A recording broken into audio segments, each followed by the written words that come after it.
negative thoughts. The little thoughts that we have that control our mood, they push and fuel depression, anxiety, and negative pathways. The cortisol that is released in our body affects us when we have ants, when we ponder automatic negative thoughts. So check out this podcast on ants. Give it a thumbs up, subscribe to our channel, and as always, ring that bell so you get notified for the upcoming podcast. We love you.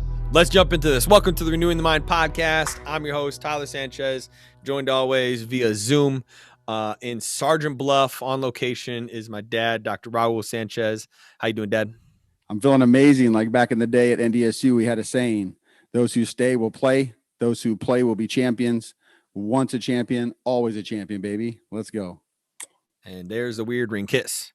On today's podcast, we are talking about ants. Automatic, little buggy ants, pests, negative thoughts. Yes. I like the acronym because it speaks to the little bug ant, like you said, that they're little things in our life that if you don't handle them could become a huge issue. And that's like ants in your house. That's like, ants in a tent, or anywhere you go camping. I mean, it's a huge issue that can start seeming to be something small that really maybe is something we don't think about. Yeah. And just like the bug, like the pest, the ant, a couple of them, 4 or 5, you just flick them off your blanket. You can still have your picnic. You're camping, just whack one off you, you're okay. But imagine like going inside your tent after a long day and you've got like 25 of them crawling inside your sleeping bag. Like the closer they get to you and the more there are, they become overwhelming. And then you just start to get just like frustrated, flustered, you can't move. And then you just like shout into anger. That's literally what happens when we talk about automatic negative emotional ants, the same exact thing. So this concept, ants, automatic negative thoughts, coined by Dr. Daniel A.N.T. Out in California. So he does brain scans before he talks about diagnosis and treatment. So he's kind of cutting edge. And I really bought into this thing like probably late 90s, early 2000s, and started teaching to the kids as fast as I learned it. So automatic negative thoughts. So think about this. Thoughts are fleeting. The Bible calls them futile. They just fly 7 per second, thousands per day, 7 thoughts per second. That's the average. So they're flying by you, like literally like bugs. Okay. Most of us don't pay attention to it, but then you grab one, you analyze it and pull it down. So that's a thought that I believe now. So that becomes a belief. So what we're talking about is automatic negative thoughts, which means I have practiced this through repetition hundreds of times, catching that same thought and putting it in and like, oh, check out this little cool dude. Okay. Now over hundreds of episodes or trials under similar situations, or what we would call a circumstance or getting triggered. Now you marry a thought with an action. A thought with an activity or a circumstance, and we call that a habit. And then you marry that also then with my behavioral action. Now it's automatic. So automatic is like a thought with a feeling matched to a behavior, and it's automatic. So think about how quickly you say the same word over and over. Like I say the word freak a lot, and Stacey looks at me and I'm trying to curb that. And I'm not even mad, but I'll just say like, let's freaking go. Like you're jacked up, And Stacey's like, that's not a good word. And then Valencia will be like, my dad says the F word, and people always, huh? And I'm like, whoa, time out. Not the real F word. That's not, no. That's the F word that rhymes with geek. Let's just say it that way. Right. But I promise you, I'm working on it because like back in the day in college, I was trying to get rid of the cousin of that F word that rhymes with geek. And so that's the word that I substituted. And over hundreds of trials, over thousands of situations, I've married that thing into a situation where I'm excited. I don't even have to be mad. And so now that is an automatic thought. Okay. But that's not necessarily automatic negative. It's just automatic. Okay. So when you get into the automatic thoughts, here's what really happens. Because it's part of you, who you are, because it's automated, literally like when you walk into a room, the lights turn on. Or like if you're walking in the church and you have a fob in your pocket or whatever, it just goes. Or you have one of those cars where your fob's in your purse and you just start the car. Like it just works. That's automatic. Like it takes no effort. It takes no thoughts. It's habitual over probably, years. Now, what happens to people is they say, I've been doing this for decades. I don't even know how to change this. Okay, well, the good news is if it's learned, it can be unlearned. The problem is it takes a while. Okay, so let's take a look at this. So number one, what does automatic negative thoughts breed? So an automatic negative thought is an indecision. So it breeds indecision because I'm like, hey, I should go call Ty. He's probably not going to answer. So automatically, I don't know what to do now. Another one is it knocks down my self-confidence. Like, hey, Tyler texted me like, hey, we're having a golf outing. I'm like, oh, there's probably a lot of dope dudes there. I better not. So automatically now the automatic negative thought is I can't compete. So my confidence drops. Another one is equal to that, which is the way at which I think of that future failure. That's what I'm going to pull down. So like, oh, I'm probably going to shank a bunch of balls. 100% of what will happen to you is you'll shank a bunch of balls, because how you see the future is how your brain expects you to teach it. So now I go and do it, and it's like a deja vu thing. So it ruins relationships. I promise you, like in Dr. Amen's relationship stuff, he'll tell you that in his mind, the number one problem of relationships is ants. So like I should text my wife and apologize. And then she's not going to accept it. She's going to think that somebody paid me to do it or something. And then now I'm stuck. And so I don't do it. And then, 2 weeks later, you're at a counseling session or something, you're talking to your pastor, and your wife tells you all you had to do is send a text that says, I'm sorry. Okay. And so that just shows you how all these pieces, the last thing is the more ants you have and the more often you have them across multiple situations, it builds a ton of regret. Okay. So it knocks down your ability to make decisions. It knocks down your ability to be confident. It spills into multiple scenarios. It knocks down your relationships. And the last one is it increases all your regrets. Okay. So that's what we're talking about. Okay. Automatic negative thoughts. So right now, if you just start thinking about a situation like, oh man, yeah, that just happened. Okay. Yep. Here's so the thing that we were reading through and going through, Dr. Amen stated, he said, he began to teach this to patients because he found out that ants is what drives depression, help stoked anxiety, and helped fuel negativity. And I think if you think about, 3 things in our life in today's society that people probably struggle with the most, I would say top 3. I mean, you can say the top 3, but depression, anxiety, and negativity, I don't think you can think of 3 that would be higher than that, or maybe top 5, For sure. I think regardless if you have, we did the difference between clinical depression and clinical anxiety and acute or situational. I think everyone deals with situational anxiety and depression and negativity. Maybe it's not to the point of clinical, but I think anyone in our life, man, if I could have less depressive moments, less anxious thoughts, and not fall into this negative path or, slippery slope, I think it's beneficial for all of us, right? Or no? Correct. Absolutely. Yeah.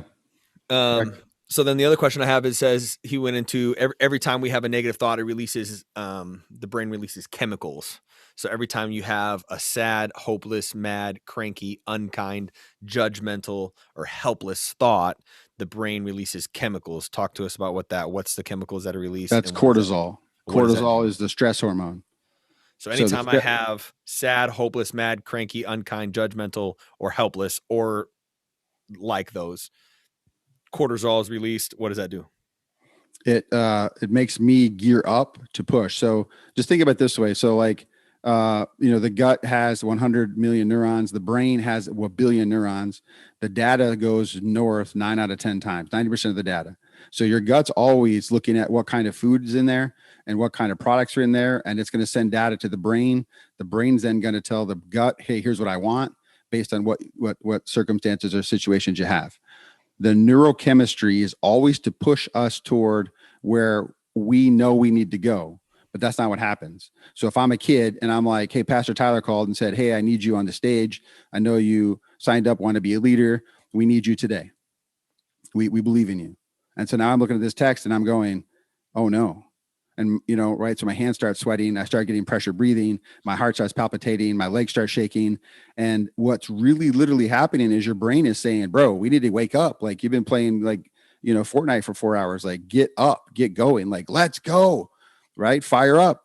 But that's not what happens. What happens is I look at my hands and I'm sweating and I'm thinking, if I can't handle this text, sitting here thinking I'm going to be on stage, how am I going to get on stage? Oh, bro, there's no way. No. Oh, no. So that's how they think. Like just thinking about the thought of getting on stage with Pastor Tyler and Pastor Alicia, like what's going to happen to me is I'm going to freeze and pee myself. So I ain't going. But that's not how it works. What's literally happening is your brain has known for, I don't know, let's say 6 weeks or whatever the probation is where you vet people, and they've been waiting. So their brain knows how excited they are, right? The brain sees the signal and says, "Oh, bro, your date's here. Let's go." And then but people just go, what? No, I can't. And so my big thing is to help them understand the neurochemistry is going to come whether you want to go or don't go. And you either put the fire behind you and it pushes you, or that fire goes in front of you and it buries you. That's why we always say our first step with us, Renewing the Mind Clinic, is Renewing the Mind podcast is renew your perspective. Is this thing here to wreck you, or is this thing here to fire you up? Yeah. That's a personal choice. Yeah, we always relate everything back to sports just because that's who we are. But I always thought it was weird. So in high school, at the homecoming football game, the same motivation is for both teams, but in the opposite. So the home team that's having the homecoming game, it's everyone's here to watch this team. You know, people who graduated in the 40s are here. The class of 89 that won the state champs here. Your Let's go. grandma's here. Your uncle's here. You know, you got to win for them. And Right. the away team in the other locker room is saying, what? Yo, their grandma's here. Their uncle's here. That stupid class of the 80s that won the championships here.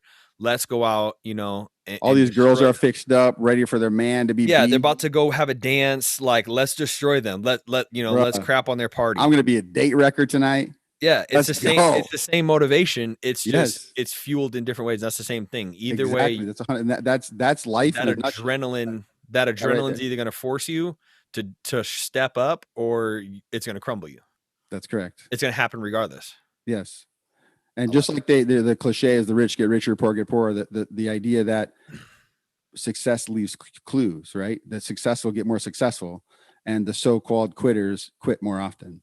And this is really just a habit game. It doesn't mean because I'm successful, it means I am always successful. No, because I have areas where I stuff or I hide or I'm not very good, right? It just means I'm more often winning in that area. Okay. But we all have areas where we have to pick up a new climb, but we keep crashing. Okay. Now, the neurochemistry on the other side is dopamine. So you have a happy thought. Dopamine is the motivation drug. So Yeah, now the same thing starts to happen. My hands get warm. My heart rate slows back down. My breathing is chill. I start to relax. My blood pressure drops. And I start to think happy thoughts like, man, I'm going to be so jacked when I see Stacy. Or she's going to be so excited when she sees those flowers. That's the exact same engine, but in the opposite direction. So what we have to do then in that scenario is that immediate flood of cortisol where we begin to feel that anxious. We have to control those thoughts to be positive. And then when that happens, that's when the body calms down and is ready to I wouldn't even say control. I would say direct. okay. So think of it this way. Like when I worked with the Musketeers here in Sioux City, which is, a tier 1 junior hockey program, people get drafted from there. One of the most amazing parts of practice, I used to skate around or walk around, depends if I had my skates, and I'd watch these guys shoot at the end of hockey practice in front of the goalie. So I'm in front of the goalie with my stick, and Tyler is at the blue line just chucking shots 80 miles an hour, 90 miles an hour. And as they come to me, I'm taking the tip of my stick and I'm trying to deflect the puck up or down. So I'm trying to deflect the trajectory of the goalie to make a catch, and I'm trying to work on my scores. Now, some guys said it's just luck. I'm just trying to deflect it. Other guys would actually say, no, I can place it low high. And I would say, all right, I want to see 4 high. Boom, boom, boom, boom. I want to see 4 low. I want to see one go between your legs, and they could do it. And it's the most amazing thing. So that's how thoughts are flying like this. I'm not supposed to try and control it unless it's crushing me. We hold the thought captive that we know is a core fear thought. That's a different one. We're not talking about that one today. Yep. But the thoughts that are just kind of flying by and they're an automatic negative, like, oh, this is never going to work out for me. Okay. We're going to get into what those thoughts are. But my job is to deflect the thought. So like this thought comes, like Pastor Tyler wants me on stage and I'm like, I can't do it. My hands are sweaty. And I'm like, okay, what if God's trying to tell me like, gear up, bro, because I want you there. I just deflect it. It's coming. Am I going to go that way, or is it coming? I'm going to go to my room. I like the thought that it happens anyways, because a lot of people talk about, like I always get the people always ask me like, do you still get nervous to preach? And in a lot of scenarios I do. Like right before I step on stage, there's still that flood of, and I've always told people like, I don't ever want that to go away, because if that goes away, then what I'm about to step into is not important to me. Correct. And so it's not necessarily even about making those feelings go away or feeling how can I conquer those. It's really about there always will be there. Leverage them now and use them for fuel. I think that helps a lot of people, at least me, to think that those, oh man, am I gonna? Oh no, I don't know if I can. Do I have it in me? Am I ready? Am I prepared? Am I anxious? And then it's like, no, you guide those, you control those to I am going to, I have been, I've done the work, I've done this, I've done that, and then it's guiding that rather than taking it away. Yeah, literally deflecting it, directing it, using it, however you want to say that, but it's got to push you. Sweet. Right? Then he gets into identifying areas of where ants arise, right?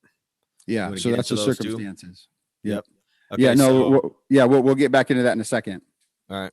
Okay, right now let's talk about the species. So he talks about the species of ants. You want to talk about the first one, Ty? And then we'll just alternate. Species. I don't know if I got those. Fortune telling. Oh yeah, that's what I was talking about. Fortune telling's first. Yeah. So the first type of ant is fortune telling. Talk about that one. Yeah, that's what I just said. You said no. Oh, I thought you were talking about situations like at a wedding or performing. No. Identifying different types of ants. Yeah, correct. Yeah. Okay. So the first one is fortune telling. Yes. So this ant is almost anyone who has a panic disorder. They're masterful at predicting the worst, even though they don't have any evidence of basically the worst happening. So fortune telling. So that would be somebody who is quote unquote the Debbie Downer, that kind of situation. Quote unquote, like predicting future failure, predicts the worst. Seeing the glass half empty. The sky's falling. So if you right now, you're like, hey, dude, we need to have Renew the Mind clinic, pay for Renew the Mind podcast, golf outing. And then I would say it's going to rain. What? We haven't even scheduled a date. It'll be gross. It always happens. Every time I schedule a golf outing, that's what always happens. That's what it is, right? So they predict future failure instantaneously. There's no other data they need. Just, I scheduled this event. Boom, it's over. Or like I applied for a job. They're just going to let you go. It's a pandemic, bro. Like nobody's hiring. Okay. And it literally just puts like if I'm what's that guy's name? Jack Black from like Pirates of the Caribbean. Like if I just like swung on a rope from a cliff to your sail, I'm just like, and just slide all the way down. Not Jack Black. Or what's that dude's name? Captain Black? What's the pirate's name? Just, I don't remember. Jack Sparrow? Jack Sparrow. There you go. I think that's Jack Black. He's a different actor. Sorry. Jack Sparrow. I can't remember. Jack Sparrow. But right, like you got this sail and a dude just hits it with a knife and slides all the way down. Like, dude, Jack Black's from School of Rock. Oh, sorry. Okay. Jack Sparrow. Okay. Yeah. You get it? Yeah. Like your life, like, hey, dude, let's do this. And it's like one person just lets out all the air out of the sail. Done. So that's the fortune telling side. Yep. The next one. Well, what do you do for that? So if that's you, how do you change that? I mean, it is what it is. I just hop in here. How do you hit that block, do not disturb button? Okay, we're good. Jack, you're blowing the comments up with your Jack Black comment here. Always, bro. I'm funny only because I don't try to be. Okay, so let's say I'm that person. I'm the fortune telling. Everything's the worst. Everything's down and out. It's the first initial thought I always have. What do I do? Okay, so do you want my personal for real answer? Like we're gonna go there. Yeah. My personal for real answer. I was like, okay, good. So you're not invited then. Okay, but what if I'm that person though? I understand if you're telling me that, but what if I'm that person? Yeah. So you're like, dude, I'm not going to go. It always happens. It always messes up. I was like, it's okay. I got you. Like, I'm not going to invite you then. And then they backpedal. Like, okay. So, I mean, like, do you have a backup plan? Like, what if it is going to rain? And then if they can backpedal and they kind of like apologize, then I'll still invite them. But if they just stuck, like, dude, there's no way you can wreck like 17. How many people coming? You're going to invite 20 people to this golf outing. What if it's raining? Like, you can't do that to people. You can't. I'm like, all right, you're not invited. So what else is going on? Like, I change it. Like, I'm not playing that game. And but what I'm saying is, what if I'm the person? Oh, I'm not working with you. No. I'm the person. Yeah. So you're the fortune teller right now. Yeah. So if I'm the fortune teller, the problem for them is they get so stuck inside their head. If I'm a fortune teller, I get so stuck inside my head. And I think that the way I see life, I have to superimpose it onto you. So literally I have like a transparency with, like a ghost face or something, and I'm putting it on your face. I'm trying to make it fit. So like, hold still, dude. I'm trying to put these eyes matched up with your face, and I'm trying to take my mindset, stick it to your face. And if you don't agree with me, then you're weird or you're wrong or you got issues. So, but the problem for them is they can't renew their perspective because they're stuck. So there's nothing really you can do in that moment. There's no fighting. There's no arguing. I try to just reason like, so like, can you have a backup plan? Like, can you schedule 2 events? And if it's sunny, come to ours. And if it's not, then don't go, like something like that. But I know pretty quickly when they shut themselves down, and the only thing that's going to make them happy is if you say, yeah, you're right, I can't schedule that day, but I'm not doing that. I'm not caving to people. You understand? So now if somebody comes to me to help, I try to ask them what, and we'll get to that, but what happens when you can't control that scenario? We'll get to those pieces of what happens, what you do. Okay. And we just, for just the quick run, the quick off the cuff answer is you have to cast doubt into their plan. Their plan is, Tyler, when you golf, I guarantee you it's going to rain. Your party is going to get ruined. And so I just cast doubt into there. To be honest, a lot of times though, if it's just light sprinkling, they don't mess with you. Like, they let you golf. So some people will go, some people will stay. But what's my self-talk to myself if I'm the fortune teller? If you're the fortune teller, the number one thing is to challenge your own thought. Is this true? Is it true? I immediately have that negative thought, and then I'm supposed to self-talk to myself and rethink against that my initial immediate thought. Correct. And we'll get to that because the answer is the same for everybody. Okay. Everybody, okay? All right, so, but just the quick idea is cast doubt into their perfect plan of things are going to get ruined. Cast doubt into their fear. You want me to read these? Yeah, go ahead. You'll read them and I'll discuss them. All right, mind reading. Where you arbitrarily believe that you know what someone else is thinking, even though they didn't tell you. Many people do this, and more often than not, it gets them into trouble. It's a major reason why people have trouble in relationships. Yeah. So like, why are you mad? Like, I'm not mad. Well, you did that one thing. You did that look. You're mad. Well, I'm not mad. You did that thing. What thing? That thing when you're mad. I would have told you if I was mad. Do you see how that works? Yep. Okay. Or another one is like, if you and I are golfing buddies, whatever, we get in a fight about something. Next time I see you at somebody else's, like, Alex Pick's house, whatever, we're barbecuing. Hey, Ty. And you're like, Sanchez. So I'm thinking, oh, great. He's still mad about that text. But you have no idea. Like, Tyler could have had a flat tire on the way out to Akron, and now he's just butthurt because he's got to drive home with a donut. I think this happens a lot more in today too, because I do that with text messages. It's so hard. You don't have verbal, facial expressions and non-verbal communication. It's hard to read sarcasm through words. I think emojis, as dumb as people say emojis are, they've actually helped, because you can send the sarcastic emoji or the confused emoji. It adds some of that nonverbal communication to that.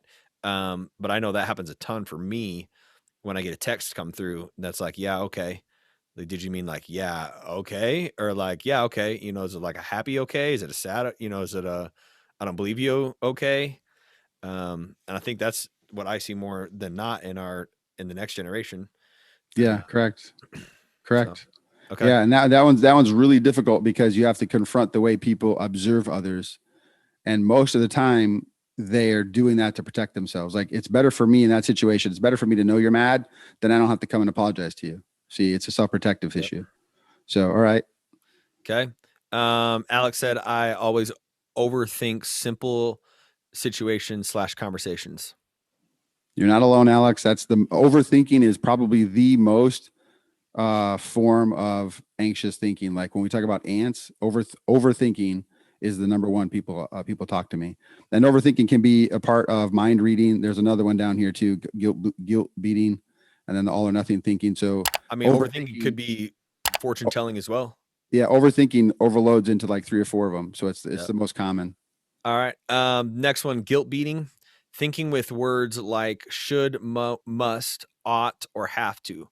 The words we use to talk to ourselves are very important.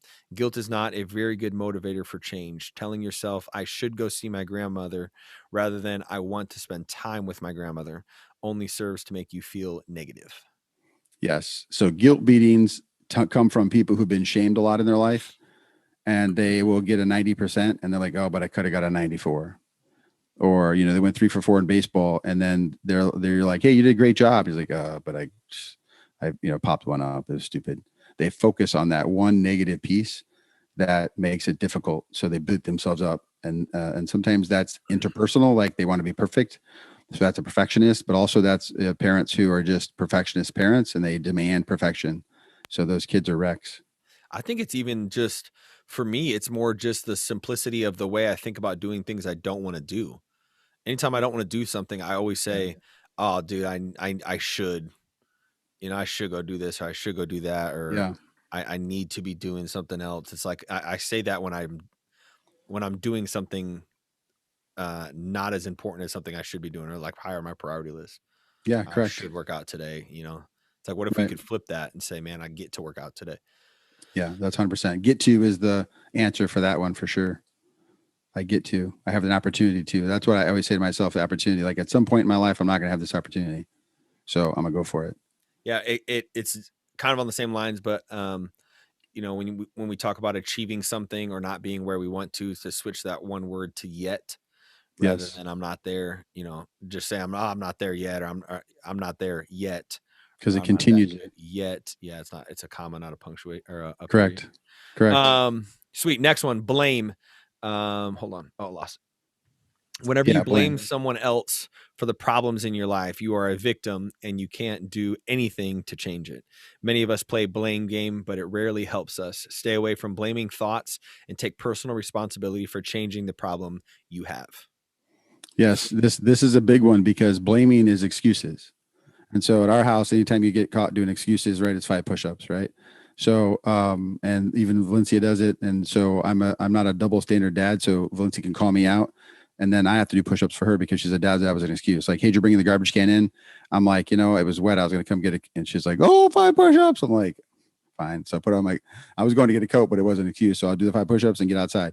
Now, here's what happens. The second I blame, I cancel all pre-cortex forethought, which is decision making on how to problem solve. This is no different than if like you're searching like which golf course has like an open tee time, and as soon as you hit send while the engine's spinning, you hit cancel. The second you blame, your brain stops looking for the answer instantaneously. So literally, the people who blame never learn from their mistakes. Now, there is a situation when I would say it's okay to have a little bit of blame, and it's different because it's a team like orient. So like if we're in a team meeting and we're a bunch of seniors talking about how we let down the team, or if we're in an orchestra and I'm like, hey guys, I'm sorry, like I didn't do my part, right? And then I think in my head like Paul didn't do his part either though. And then Paul steps up and says, you know what, I'll take ownership here too. And then Paul thinks, Carly didn't do her shoot. I mean, come on, being real, Carly was off too. And then as you start to see everybody kind of take that ownership. But instead of me saying, hey, Paul and Carly, this is you, they step up and take ownership based on the leadership taking ownership. So there is a thing when there's like multiple people to blame, but it's you taking ownership on you, right? What a Yeah, lot of I people mean, say is, well, I would have had a dope game, but Tyler dropped several basses. Well, then I'm done looking at me. yeah, I mean, I think there's a difference between blame and accepting fault, right? Yeah. Blaming is putting. I don't know. I just think of the definition of blaming is like putting your fault on someone else. Yeah. It's And, not taking and ownership of your responsibility. Which correct. is there's always times where we need to say, dude, I actually failed. Yeah. You And know? so the thing would be if I could put parentheses around Amen's comment, it'd be blame. And then around the parentheses, it'd be without or with zero ownership. Blame with zero ownership. That's what it is. That's the issue of blame. Like it wasn't my fault because blah. And then now literally my brain's done looking for the answer. And this is why we have some of these conversations about how do people really truly not have awareness that they do those things? Well, they put it off on somebody else their whole life. Uh, Okay. the definition of blame technically is assigning responsibility for a fault. Yes. So to blame that you're saying like it's my fault, but I'm blaming someone else. Correct. I like that definition better. That's good. I just did a smart lookup in Word. Shout out to Max. Next one, Okay. labeling. Calling yourself or someone else a derogatory name. This diminishes your ability to see situations clearly, and labels are very harmful. Yes. So, okay, let's get real here. In our family, like that was number one thing in my life, getting smacked and beat up because I was, abused by my alcoholic dad. And he would say stuff like, "You're no good for nothing. You're such a low life," or you'll never amount to anything, or "You're such a loser. You're stupid. You're retard." Like all these things while I'm getting hit. And then so what I did when I was raising Tyler is I was trying to get away from being so harsh, but I would say like, "Do you have a brain?" Like question mark. Like, do you even use your brain? Like, does your brain work? Like that kind of stuff. And it was Stacy who came to me and said, "What are you doing? Can't you see how his behavior, his demeanor changes?" I'm like, "Dude, I'm not saying it. I'm just asking him a question." And Stacy was like, "What's the difference by saying, do you have a brain or does your brain work? Aren't you saying the same thing?" And it took her to kind of have me to have that third party awareness to see how that looked. Yep. And then so it took me a long time to kind of pull back and be like, "Oh man." So I did it with Terrence a little bit too when he was younger, and just like slowly just working on it, working on it, working on it. And I catch myself with Valencia. Just I'll say, "Hey, are you gonna get that done?" And I'm working on it, right? And you can see that because labeling is so damaging. But like I said, like the bad news is these are learned habits. The good news is what has been learned can be unlearned, and that's what you have to hang on to. All right. Okay, there's one more, and this is kind of like Alex's comment about like overthinking. So it's not on his list, but it is actually one. It's called all or nothing thinking, and I put that on there because that's me. So more so than overthinking for me is all or nothing thinking. Like if I'm going to work out, like I'll work out for 2 hours. If I'm going to write, I want a 4 hour block. Like I don't want people messing with me. That's And me. Stacy can just chunk. She'll do a 20-minute workout some days. She can do 45 minutes some days. She can come down here and get our taxes ready, and she'll do 15. She'll like, "Oh, I got 20 minutes before I have to pick up Valencia," and she'll come work for 20 minutes. And I just think I'll just get just frustrated by getting everything ready. And, or, I like to get my environment just right, turn on the music, get my green tea and just ready to go. And then like, oh, I got to go. Like, I don't like it. So I'm working on chunking more so I don't have these all or nothing big pockets. And so I can procrastinate because I'm looking for a big pocket of time. That's all or nothing thinking. So that's on me, and I'm working on it. I work, again, that's the awareness steps, and then you push through. That's me, hands down. I don't know where you get it from, bro. It's from your mom. That is all me. Seriously, you got a lot of all or nothing too. Yeah. No. Yeah. Alicia gets so mad. It's Bomb's fault. It's my mom's fault. No, just kidding. I won't work out. Yeah, right.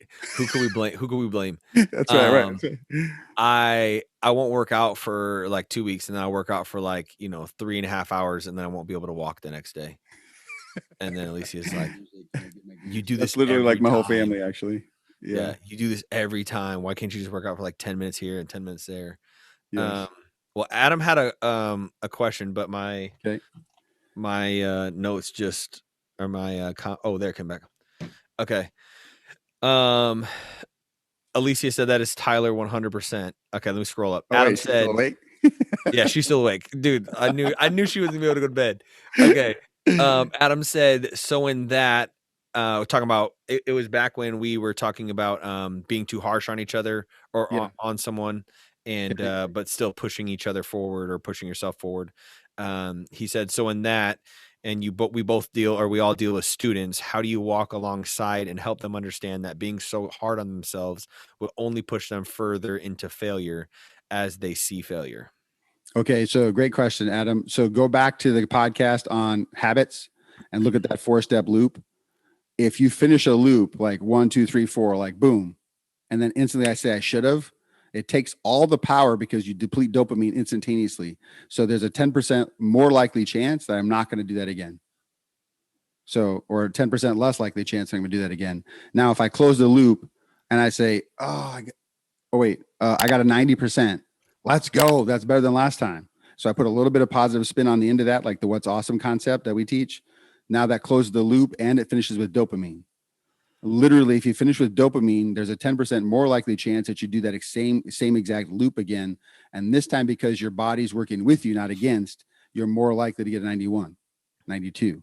And that's how you keep climbing. You have to look. There's a lot of people, a lot of athletes, a lot of successful people debate with me sometimes about this, but you have to celebrate a little win. You have to give yourself a little credit. Whether or not you buy Snickers or not, that's up to you. Whether or not you do a little jig and dance, whatever, like I don't, it doesn't matter to me. You just have to have a little bit of dopamine at the end. So talk to your students and say, when are you at the end, you're hard on yourself. You have a 10% less likely chance to be successful. However, if you just simply say, this is, I can't believe I'm saying this out loud. This is what I teach. I teach people to look in the mirror and say, I freaking rock. So I don't know why I'm trying to get rid of that word if I teach that word, but anyways, because and when they start to do it, they're like, I tried your thing, and I don't know. Then after a while, they're like, I tried your thing. It gives me goosebumps now. I'm like, let's go. And they start to get so excited about it because like when you tell yourself like, dude, you just did this, that ability to close the loop with gratitude, close the loop with, positivity, it means you're 10% more likely to succeed again. And then you develop these habits. You keep going. Great question. All right, so let's get into the nitty gritty. We got a couple more questions. Oh, okay. Or comments. Alex said, my overthinking leads to mind reading and assuming someone thinks negatively about my comments / actions. So that's like 3 or 4 of them kind of chunked together. Yeah, correct. So then what happens is I'll tell you this is like, I call that bleeding out. So you're literally bleeding out all your energy. So like, okay, if you just have to like go to the gym, and as you're way to the gym, you're thinking about all these people doing this and thinking negatively. By the time you get there, you have 40% less energy than you had when you started. And so now you get there and you're like, I don't even know why I'm here. Does this even work? And you literally bleed out your energy. And that's what happens when you do these ants is they eat you inside out. They really do. Yeah. So thank you, Alex, because it's the awareness that starts that habit loop of where you're at now. Now you guys are starting to see like, okay, so the next time I have that thought, I have to say, wait, no way, dude, I'm not bleeding out. Yeah. Okay. So you said you're all or nothing. I commented and said I'm all or nothing. Alicia said that's Tyler too. And then cameraman Nate down here said Tanya said I'm all or nothing too. That's what I said. That's my whole family.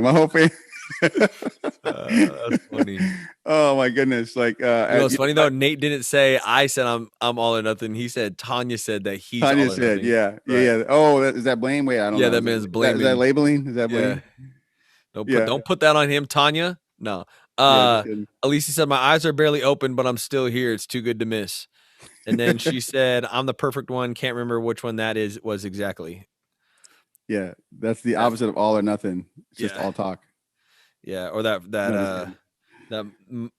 she just, I would be labeling. Yeah. All right. So here's the idea. So what do we do when I'm the person who's battling the ants? Like, what do I do for mind reading for me? Or what do I do for all or nothing for me? So this comes from a lady named Byron Katie. And she's an international speaker, and she goes around and she helps people pull down these strongholds. Like biblically, we would call this pulling down strongholds. And my mentor, Francis Frangipane, used to say, you don't have to war with swords and stuff. That's stuff for your armor.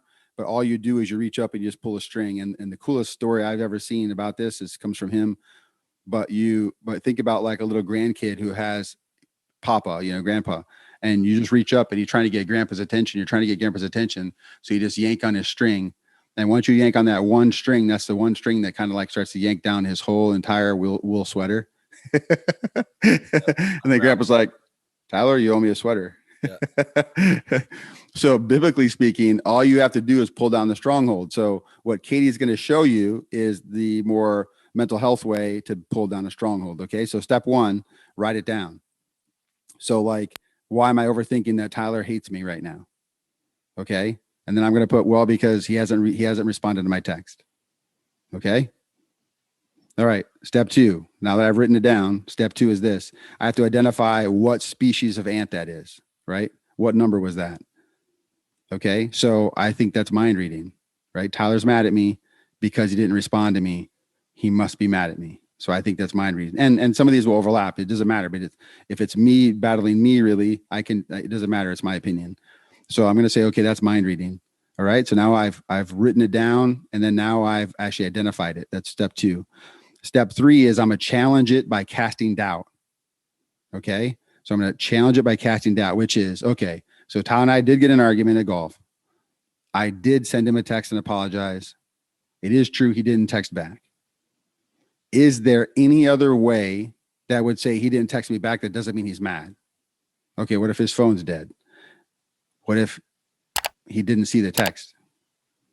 What if he saw it and he's trying to figure out how to respond and maybe he's asking for forgiveness before he sends it back? So once I've passed doubt in it, it depletes a little bit of the anger, it depletes a little bit of the power.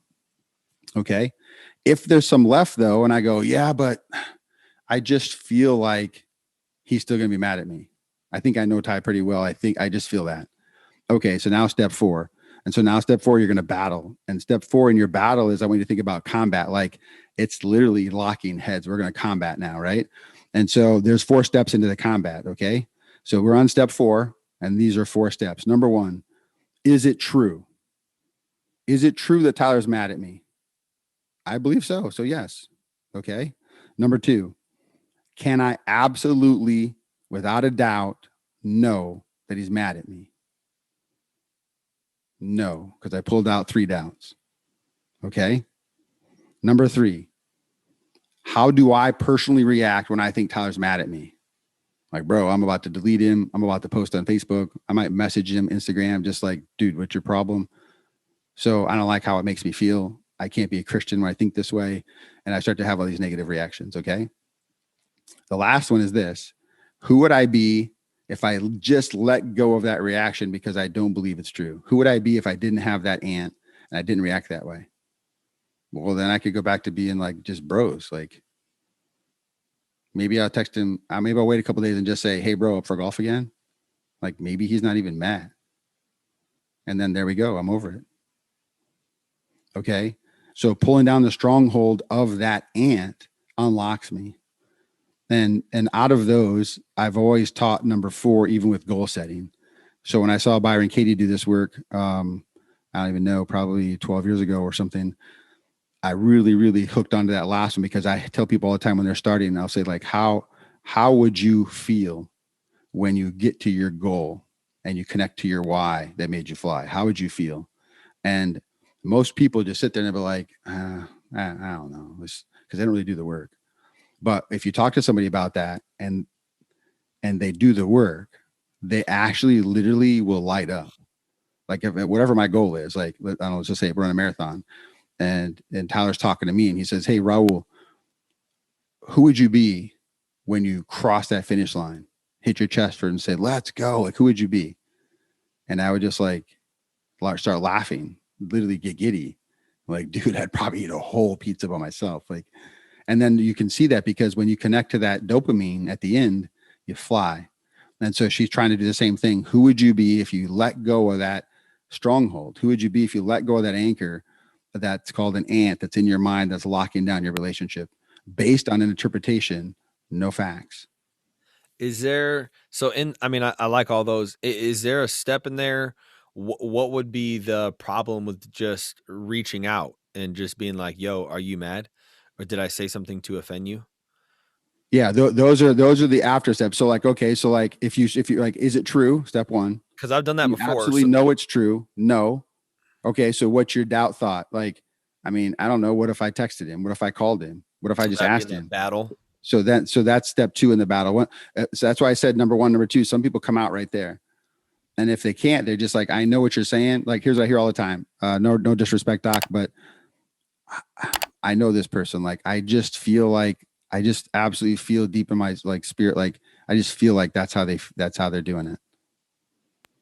Yeah, because But you still don't know. It's still a feeling.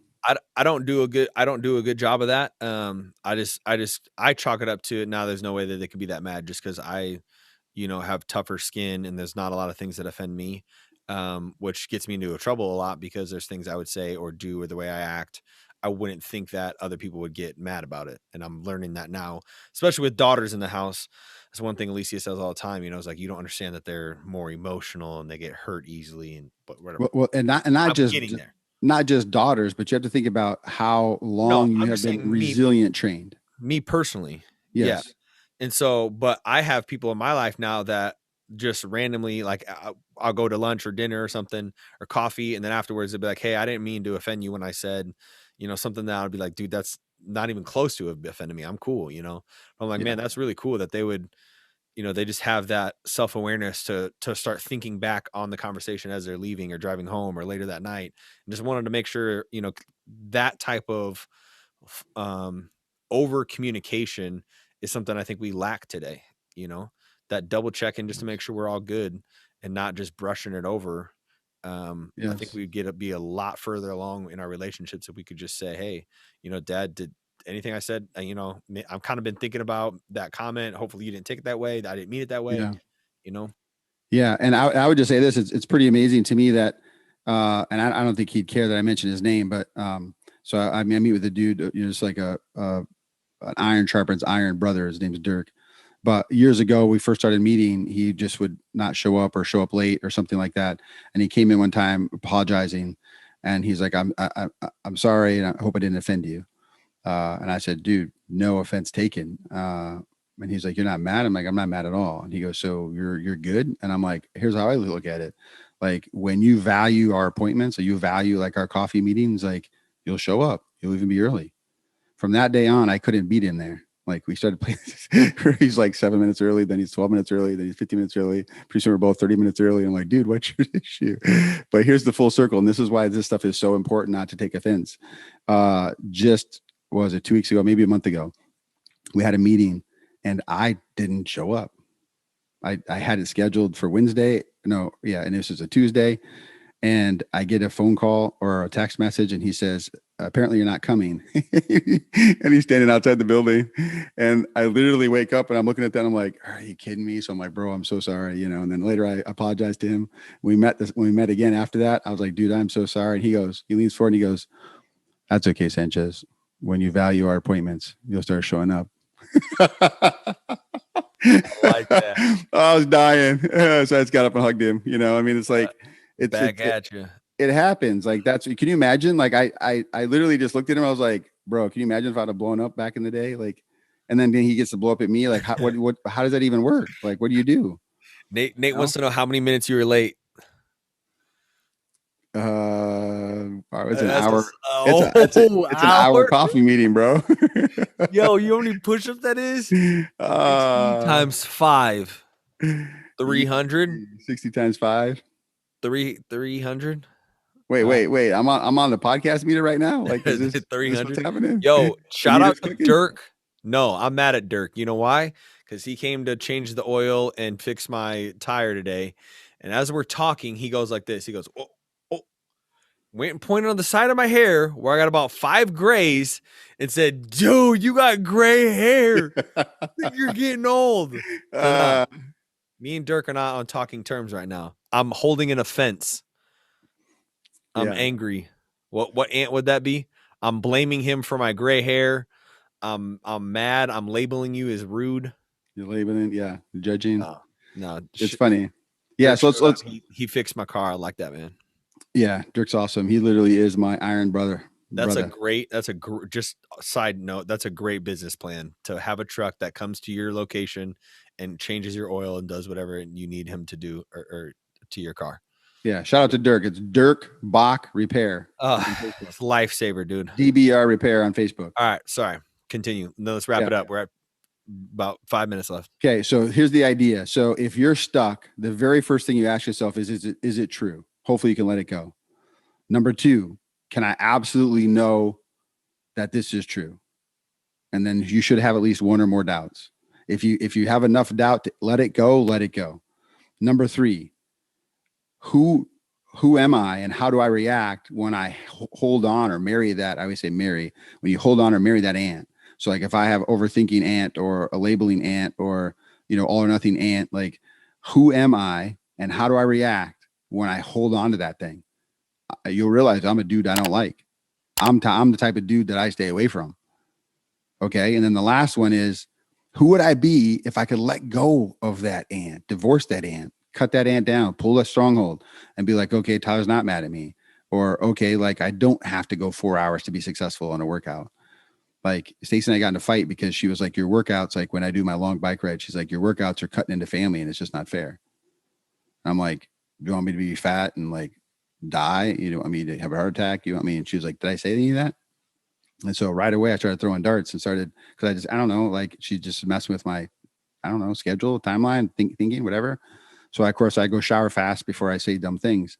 Then I come out of the shower and I'm like, yeah, honey, there's no way I need to go ride for 2 hours. Like if I'm riding, practicing for Ragbri, I get it. But like right now, like I can do that. Like I can go 45 minutes.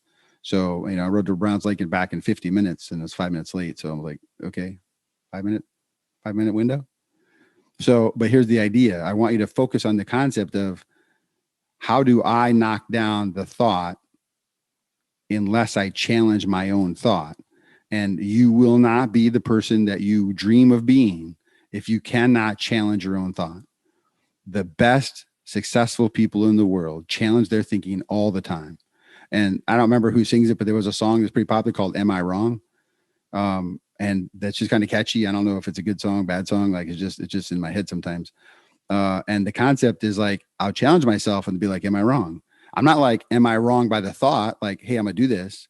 I say I'm gonna do this and I challenge it. And then I say, am I wrong on the challenge? That's actually what helps me grow. Okay. No, I like that. Just trolling the comments, making sure that "Am Yeah. I Wrong" song was one of our themes in Montezuma. Seriously? Yep, by That's dope. Nico. Yeah. We put it on the back of our youth group shirts and said the front said "Without Borders" Okay. from the song Oceans, and then the back said Yeah. "Am I Wrong?" So we turned it to like "Am I wrong for thinking that I could live a life without borders?" Oh yeah. Awesome. You stole That's that from good. me. All I right, didn't even know. Yours in Montezuma. thief. No, that's it. Mom put some comments on there, just the steps, and Okay. I think we're good for Awesome. comments. Any Good. last thoughts? If you can win the war of these ants, you literally are limitless. And I'm not kidding when I say that. Like these things knock down so many people, so many directions, so many ways across so many relationships. If you just tackle one, don't look at the whole list. Just if you just say, okay, if I have to pick one, who am I? Okay, I'm a mind reader. Focus all your attention on mind reading, Google Dr. Amen, Dr. Daniel Amen, and just focus on this all the time. Then if you're really brave, call one or two people and say, hey, I'm working on this mind reading thing. Yep. We call this a high challenge, shout. So you're just like, hey, I'm working on this. Do me a favor. Anytime you see me, I give you permission. Just say, hey, how you doing on mind reading? Anytime. I'm not going to be offended. Just do it. Because the more people you have talk to you, the more you keep this on your awareness, the more you're socially and self-aware, it'll happen fast. Most people hear a talk, listen to a podcast and they just leave it. Then nobody does anything. Nothing changes without action. Talk is cheap. Action is expensive. Yep. Listen, talk is cheap. Action is expensive. Take the expensive route. I like the analogy. You never see someone stumble or trip over a huge boulder, but people get tripped up on little tiny rocks and gravel. That's the same idea. Yeah. These little